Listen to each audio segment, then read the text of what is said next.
Assalamualaikum warahmatullahi wabarakatuh. Caranya mikat burung kerocokan ya. Caranya gini, satu, dikasih patok yang ada ininya.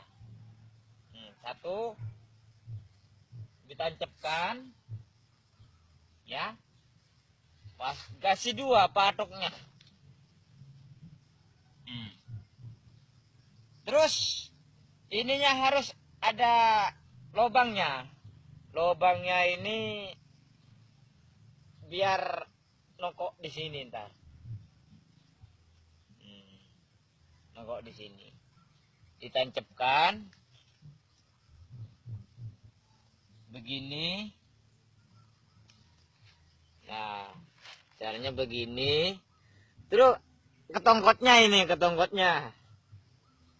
Gini ketongkotnya.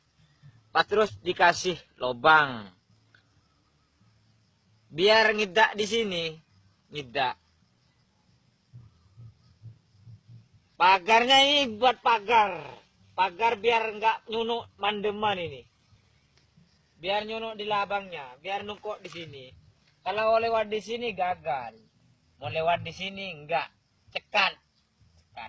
Nah, ini umpan pakannya ini, pakan. Ya terus disawak di sini, disawak. Satu nggak apa-apa, lebih enak dua, biar cepet diketilah.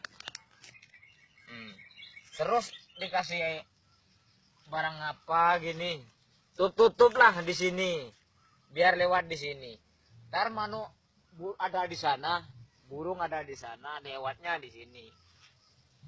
Mau lewat di sini nggak nidak, nggak diguli. Burung ada di sana, terus loncat gini, set, kan nggak bisa lepas ini. Terus ditarik manu kabur manu itu ditarik kan tambah dekat, nggak bisa kabur ya mas ya. Iya gini. Ya udah, assalamualaikum warahmatullahi wabarakatuh.